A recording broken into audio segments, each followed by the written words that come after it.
Hello friends, let us now learn some important points about alpha thalassemia. Alpha thalassemia, first thalassemia. Thalassemia is due to inherited disorder in hemoglobin synthesis. Here there is decreased or absence of one or more globin chains is seen in the hemoglobin. In hemoglobin we have globin chains, that is alpha 2 beta 2 if it is hemoglobin A1. If there is any deficiency of either alpha chains or beta chains, this will lead to thalassemia. Thalassemia, if there is defect in alpha chains, then it is alpha thalassemia. If there is defect in beta chains, then that is beta thalassemia. First, let us learn some important points about alpha thalassemia. In alpha thalassemia, there is decreased production of one or more globin chains are seen in alpha thalassemia. This alpha thalassemia, this shows some disturbance of ratio between the alpha and non-alpha globin chains. Because of this disturbance in ratio between alpha and non-alpha globin chains, this will lead to some formation of abnormal hemoglobin structures, and these abnormal hemoglobin structures undergoes destructed by phagocytosis, so thus leading to RBC destruction. From RBC, the hemoglobin is released, from which iron is also released. So this causes iron overload, and in order to produce excess of RBCs, there is extramedullary hematopoiesis can occur. Right? So now after this we will see the classification of alpha thalassemia. Alpha thalassemia, first we have silent carrier. In silent carrier there is only one alpha chain is absent. Total we have 4 alpha chains. If one alpha chain is absent, then that is silent carrier, that is alpha is present on one chromosome and one alpha chain is absent. So here there is no anemia and the red blood cells are almost normal. The hemoglobin pattern seen here is 1 to 2% of hemoglobin is in Bart form, that is gamma 4 pattern is present at birth. This Bart pattern or gamma 4 pattern is only present in 1 to 2%. So they lead almost a normal life. Then we have the second type, which is alpha thalassemia trait. In alpha thalassemia trait, 2 alpha chains are lost, that is alpha 2 negative or present in, or there is one alpha chain absent in one chromosome and second alpha chain gene is absent in second chromosome. Okay, so this, because of absence of 2 alpha chain genes, here you see mild anemia with hypochromic microcytic RBCs are seen, and here you will see 5 to 10% hemoglobin Bart is seen at birth. In carrier trait there is only 1 to 2% hemoglobin is present, but in alpha thalassemia trait you will see 5 to 10% of hemoglobin Bart is present.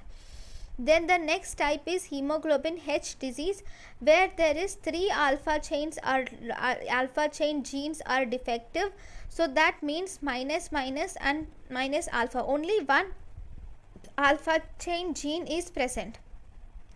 Here there is moderate microcytic hypochromic anemia, and this includes 5 to 30% of hemoglobin H or Bart hemoglobin is that this hemoglobin H is 4 beta chains are combined together to form hemoglobin H, which is present in 5 to 30% of in the blood. Okay, then the last and final type is hydrops fetalis. In hydrops fetalis, here all the 4 chains are absent completely, and this will leads to death in utero. Mostly this hydrops fetalis causes death in utero, and here if you see mainly the hemoglobin Bart is present, gamma 4, majority is hemoglobin Bart, and only there is small amount of hemoglobin H is present. Okay, so this is about alpha thalassemia. The next type of thalassemia which is important is beta thalassemia. This beta thalassemia is again of 4 types. First, it is silent carrier. Here there is only 2 beta genes are seen. Okay, so first, silent carrier. In silent carrier there is only this silent carrier is a heterozygous state. Okay, where there is beta and beta plus. Beta plus is partial loss. So in silent carrier there is here the patient is asymptomatic and there is no anemia is seen. And if you see hemoglobin pattern, hemoglobin is almost normal in patients. Okay, next, the second type is we have thalassemia trait.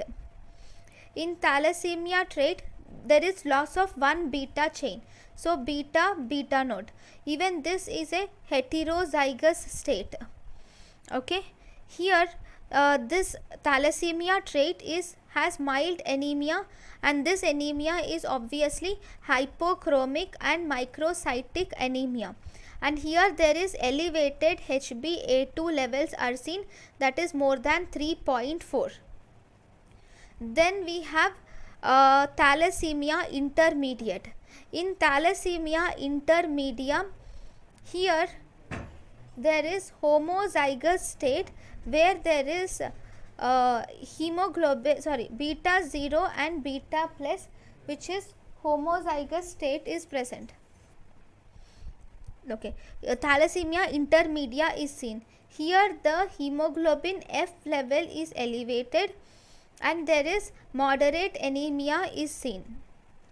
And this thalassemia intermediate trait requires some blood transfusions.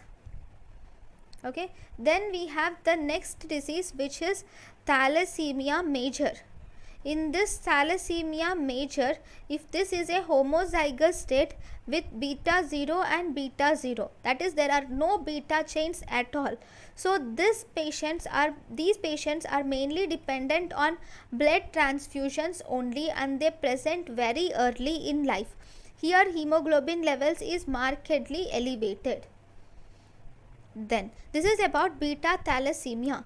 Now if you see the treatment of thalassemia, the best treatment is giving blood transfusions. The blood transfusion should be done to maintain the pre-transfusion hemoglobin level should be between 9.5 to 10.5 gram per deciliter. And what is the so based on if there is multiple blood transfusions, then this can lead to hemochromatosis because of iron overload or hemosiderosis. Whenever there is transfusional hemosiderosis, then to prevent this, the drug of choice which is given is subcutaneous desferrioxamine is given along with oral deferiprone. With oral deferiprone we give subcutaneous desferrioxamine is given. But these blood transfusions are just to maintain life. But if you were asked the only curative treatment, what is the curative treatment forever? The curative treatment of thalassemia is hematopoietic stem cell replacement. So this is about thalassemia. Thank you for watching.